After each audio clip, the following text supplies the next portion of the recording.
Have you ever wondered how easy it is to lose everything you've built over the years? This story is about how one mistake can ruin a life. Marta, an ordinary pensioner, fell victim to fraudsters and lost all her savings. Watch to the end to find out how she fought for justice and what lessons she learned from this tragedy. And don't forget to subscribe to the channel for more thought-provoking stories. Marta woke up as usual at 6 in the morning. She was 68 years old and lived alone in a small house in the suburbs of Columbus, Ohio. Her mornings started the same way: a cup of coffee, the latest newspaper, and a glance out the window to see her favorite garden in bloom. Well, another beautiful day, she thought as she inhaled the aroma of fresh coffee. Marta had always been active. After retirement, she found joy in simple things: baking, gardening, and spending time with her grandchildren. Every morning she would check the news on her laptop. Her son had taught her how to use the internet a few years ago, and now it was part of her routine. What's new in the world?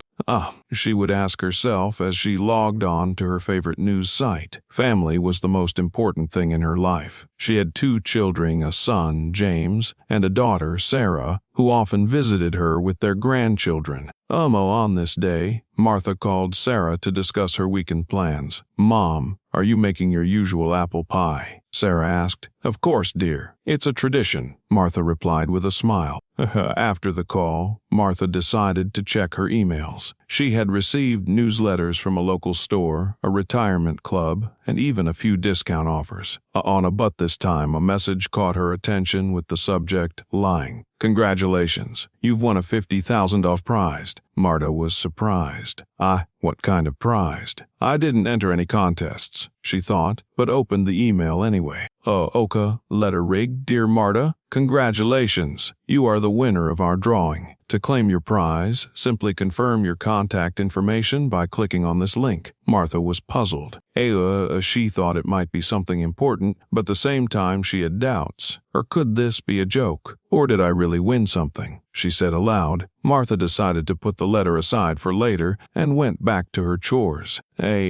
She spent the morning in the garden, replanting flowers and thinking about the weekend with her family. However, the thought of the prize never left her mind. $50,000. Then a hack-up Sarah helped pay for her grandchildren's education, she thought. In the afternoon, Martha called her son James to discuss the message. "James, I got an email about the prize. Do you think it could be real?" she asked. Mom, be careful. There are many scammers on the internet. Don't click on any links," James warned her. Martha reassured him that she wouldn't do anything without his advice. But in the evening, when the house was silent, Martha opened her laptop again and looked at the letter. What if it's true? Maybe I should check it out, she thought, hesitating. Her cursor hovered over the link, and she couldn't decide whether to click. Martha couldn't stop thinking about the letter. Even though her son James had warned her to be careful, something about the message made her curious. What if it wasn't a scam? She thought as she sat at her laptop. This decision could change her life, but would it be for the better? A key in the evening, when the house was filled with silence, Marta opened her email and read the letter again. "Congratulations, you are the winner of our raffle. To claim your $50,000 prize, please verify your information by clicking on this link."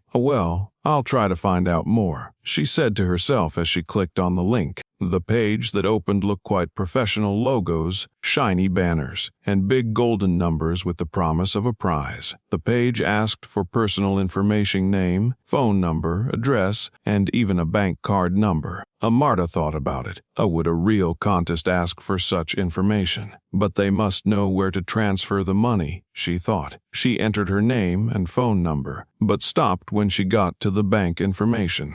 Maybe it's not safe after all, she thought. While Marta was hesitating, her phone rang. The number was unfamiliar, but she decided to answer it. "Hello, this is a representative of the Golden Prize Lottery. We have received your application, but not all the details were filled in. You can complete the registration right now," a pleasant male voice said.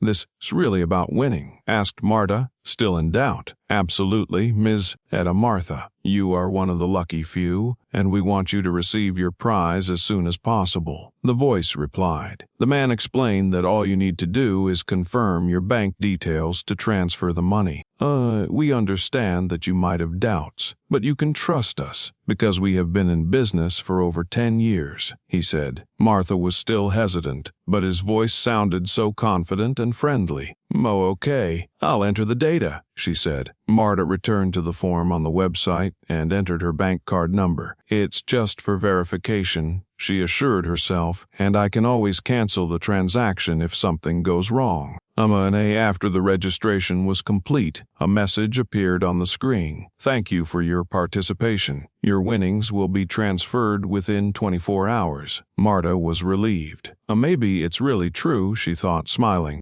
A few minutes later, she received an SMS on her phone. Your bank is requesting confirmation of a $500 transaction. If this is you, please enter the code from this message. Marta was confused. But I didn't buy anything, she thought. So she called back the man who had spoken to her earlier. It's okay, Ms. Marta. We're just checking your account to make sure it's active. Enter the code and everything will be fine, he explained. Marta hesitated, but finally entered the code. At first glance, everything seemed fine. But somewhere deep down, Martha knew she had done something wrong. Surely this isn't a hoax. She asked herself, but decided that she would check her bank account in the morning. The next morning, Marta woke up with a strange feeling of anxiety. Her mind kept returning to yesterday's call and message. Maybe I did something wrong after all, she thought as she brewed her usual cup of coffee. But part of her still wanted to believe that the win was real and that she had made the right decision. Marta decided to log in her bank's mobile app to check her balance. She expected to see the same numbers that were there yesterday. When she opened the app, her heart sank. Her account balance was almost zero. There must be some mistake, she whispered, her eyes blinking. The amount that had previously been in her account had disappeared, leaving only a small balance that barely covered her monthly expenses. Marta tried to remember everything that had happened yesterday. She entered her card details, confirmed the transaction via SMS. Was it really them? Could it be scammers? She asked herself, feeling a cold sweat run down her back. Her hands shook as she tried to call the bank. The operator on the other end of the phone listened carefully to Marta. Mom, you have confirmed a transaction in the amount of $500. This transaction was part of several withdrawals. We can see that the money was transferred to an overseas account, he said. But I didn't buy anything. This is a fraud. Can you give me my money back? Pleaded Marta.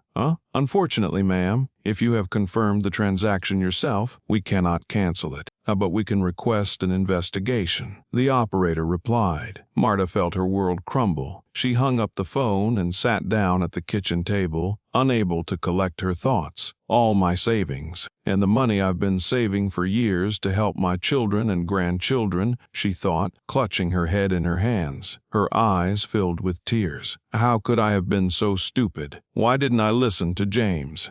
She whispered to herself. Martha dialed her son's number. Mom, what happened? James asked when he heard her trembling voice. They took all my money. James, all of it, Martha sobbed. James tried to calm her down. Yola, don't worry, Mom. We'll take care of it. I'll come right away. An hour later, James was at Martha's house. He went through her emails, SMS, and bank details. Mom, this is a classic scam. They took advantage of your trust. But it's not your fault. It's their fault, he said, hugging her. But what do we do now? What can I do? She asked, wiping away her tears. We'll go to the police. That's the first step, James said.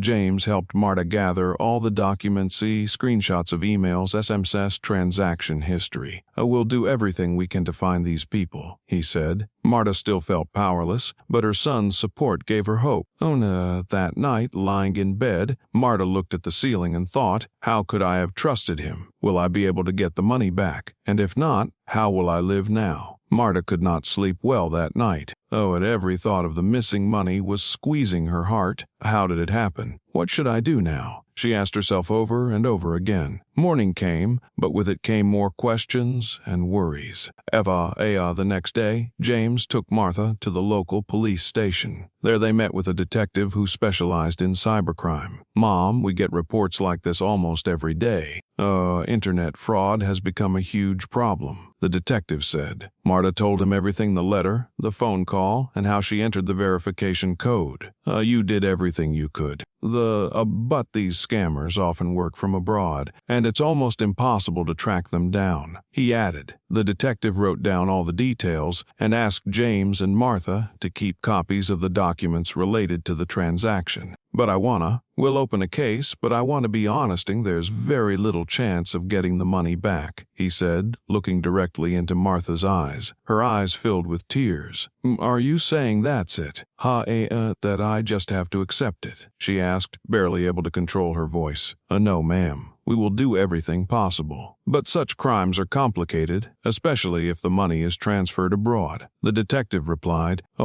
When they left the police station, Marta felt like the ground was slipping away from under her feet. "Mom, we'll find a way out. We are always with you," James said, holding her shoulder. But her son's words seemed to her only a faint consolation. When James returned home, he decided to look at the bank transaction history again. "Look, Mom, they made not just one transaction, but several. One for $500, another for $1,000, and then another. They took everything they could," he explained. Martha listened, barely realizing that her years of work and savings had simply disappeared. James decided to find more information about similar cases on the internet. "Look, Mom, it says here that many pensioners fall victim to such schemes. They are intimidated, promised winnings, or even blackmailed," he said, showing the article. "Why me? Why am I their target?" Martha asked, shaking her head.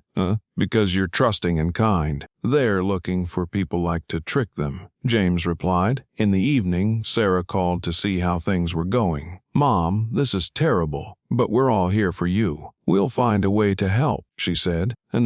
I just can't believe this has happened. I've lost all the money I wanted to leave to you and my grandchildren," Marta replied, barely holding back her tears. Sarah tried to calm her down. "Mom, money is just money. The main thing is that you are with us. We will help you rebuild everything." After the conversation, Marta was left alone in the house. She found the silence unbearable. "I worked all my life to ensure a peaceful old age. And now everything has disappeared in minutes," she thought, looking at the empty laptop screen. She remembered how she had been saving this money, some from her pension, some from bakery sales, some from holiday bonuses. It was all for nothing, she whispered. That night Marta couldn't sleep, haunted by the thought, will they find these people? Is there any hope of getting my money back? The days after the visit to the police passed slowly. Marta felt like she was stuck in a vacuum. Every morning reminded her of her loss, and thoughts of the missing money haunted her constantly. How could they do this to me? And what can I do to fix it?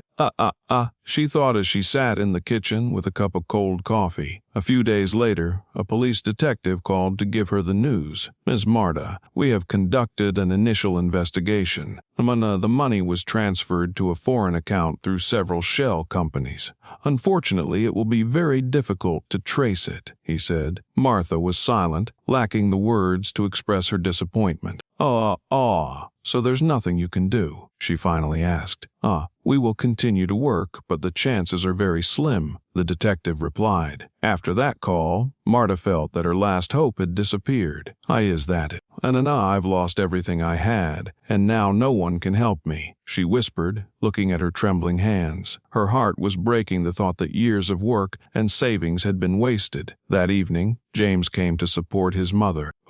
Mom, I know how hard this is for you, but you can't blame yourself. It's not your fault that these people decided to deceive you," he said. "But how could I have been so stupid?" I should have realized it was a trap," Martha replied. "They are professionals, Mom. They know how to play on people's feelings," James said, hugging her. James suggested that we contact a lawyer to look into filing a civil suit. We can try to file a request with the bank or find a legal way to recover, he said. Martha nodded, but her voice was full of sadness. What if it doesn't work? Well, at least try. It's better than just sitting around doing nothing, James replied. When the neighbors heard about what had happened, some began to express sympathy, but there were also those who condemned Martha. How could she get caught so easily? Isn't it obvious that this is a scam? Said one of the neighbors, not hiding her criticism. These words hurt Marta. Does everyone think I'm stupid? She asked herself on her way home from the meeting with her neighbors. In the evening, alone, Marta could not hold back her tears. Or why did this happen to me? I always tried to be careful, always thought about my children and grandchildren, and now I have lost everything, she cried, as she felt not only a victim of fraud, but also betrayed by her own trusting heart. Sarah called to support her mother. Mom, we are all with you. Money is not the most important thing. We will find a way to help you, she said.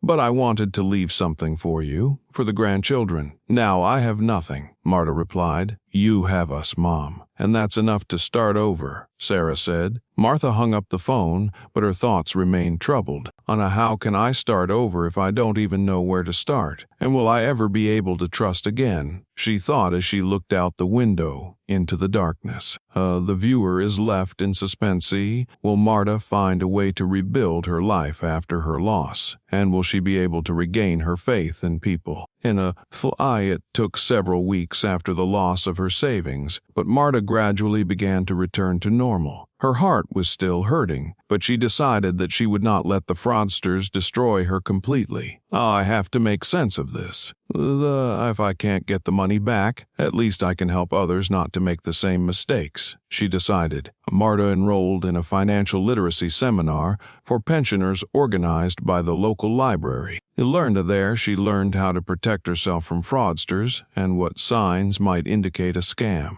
If only I had known this before, she thought as she listened to the lecture. But now Marta was determined to share this knowledge with others. One day, Marta decided to gather her neighbors to tell them her story. I know that many of you have heard about my situation. Yes, I was a victim of fraud. But I want you to know that it can happen to anyone if we are not careful, she said. The neighbors listened attentively, and some even began to share their own similar stories. We can all learn from this, Marta concluded. Encouraged by the response, Marta decided to organize weekly meetings for seniors to discuss financial issues and learn how to recognize fraud. If I can save even one person from what happened to me, that will be a victory, she told her son James. One day, Marta received an unexpected invitation to appear on local television.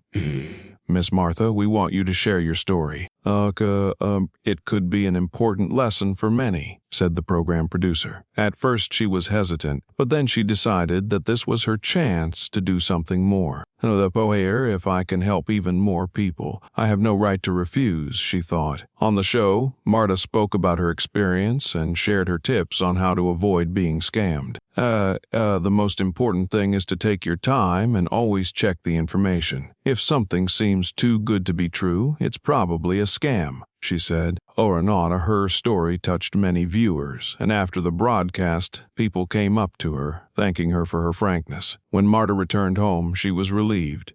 Mom, I'm proud of you. You turned your loss into something useful, James said, hugging her.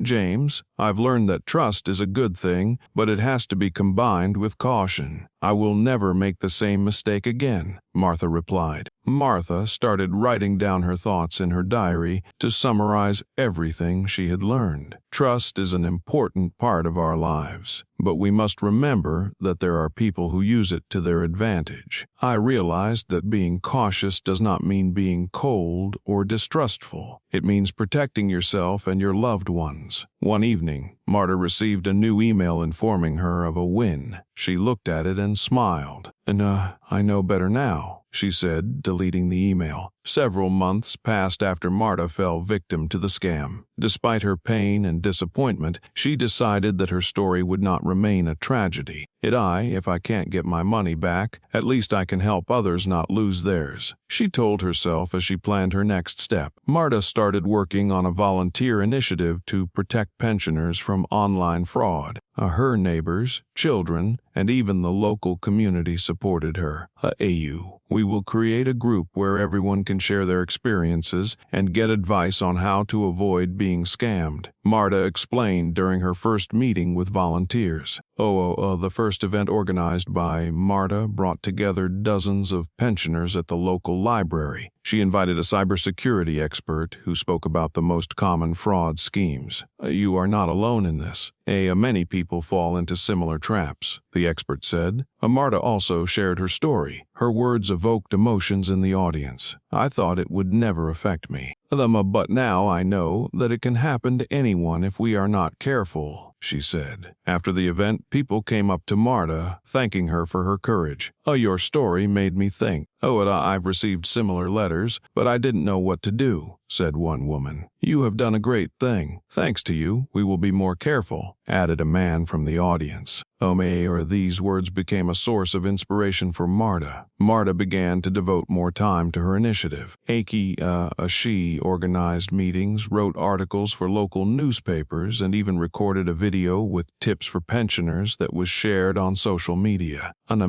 I lost money, but I found a new meaning in life, she told James during another conversation. Her children, James and Sarah, actively supported her initiative. Mom, you really inspire people. Not only do you help others, but you show us how to turn a defeat into a victory, said James. We're all proud of you, Mom, added Sarah, hugging her. Thanks to her work, Martha has been invited to speak at a major conference on senior citizen safety. We want your story to be an example for others. You show that even after a loss, you can find the strength to move on, the organizer said. Marta hesitated, but realized that this was her chance to do even more. During her speech, Marta shared her story and urged people to be careful. We retirees often think that the world is becoming too complicated for us, but this is not true. We can learn to protect ourselves if we stick together, she said, concluding her speech. The audience gave her a standing ovation, and Marta felt that her efforts were not in vain. After the conference, Marta decided to expand her initiative. It started working with local banks, which agreed to teach pensioners how to avoid fraud. We will create training programs for everyone. This will be our contribution to the safety of the community, she told her volunteers. That evening, sitting on the porch of her house, Marta felt that her life had changed forever.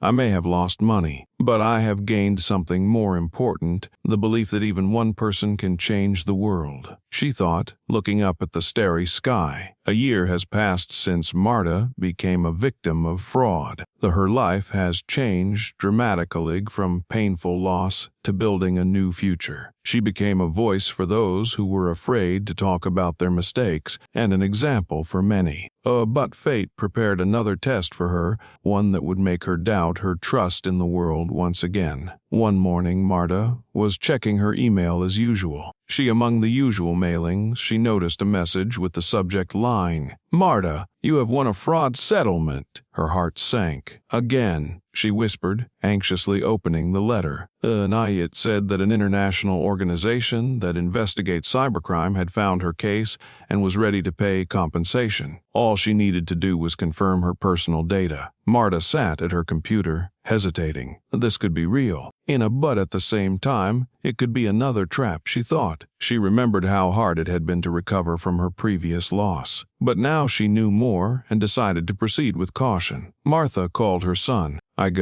James, I got a letter. They say they can give me my money back, but I'm afraid it's another scam, she said. James listened to her carefully and answered, Mom, we're not going to rush into anything. Send me this email and I'll check it out with some friends who work in cybersecurity. Martha breathed a sigh of relief. Good. I don't want to go it alone anymore, she said. James studied the email carefully and found that it did indeed come from an official source. The organization was investigating international fraud and trying to help victims. Mom, it sounds like it's true. But let's be careful and respond to them through the official website, not through this email, he suggested. Marta agreed. When Martha logged onto the organization's website, found the section on compensation, and left a request, avoiding entering any personal information. If this is true, they will contact me through the official channel, she decided. For several weeks. Marta waited for a response. She felt calmer knowing that she had done the right thing this time. I will not let fear control me, but I won't let myself be fooled a second time either, she told herself. A month later, Marta received an official letter from the organization confirming that her case was being reviewed. It also stated that compensation could be paid, but the process could take time. I'm not sure I'll get anything. But the main thing is that I learned to act reasonably, she thought. Marta decided to share her experience with the group she organized. Friends, the most important thing I learned is not to lose faith in myself and my decisions. And we can all make mistakes, but that doesn't mean we have to live in fear, she said during the meeting. Her words inspired many people, and some even began to share their stories. That evening, Marta sat on the porch of her house, looking up at the starry sky. Life is unpredictable. Maybe I will get compensation, maybe not. But the main thing is that I did not allow myself to give up, she thought. Her phone rang. It was James. Mom, I've found another program to protect seniors. Do you want to try it? He asked. Martha smiled. Sure. Why not? We always have to keep moving forward, she replied.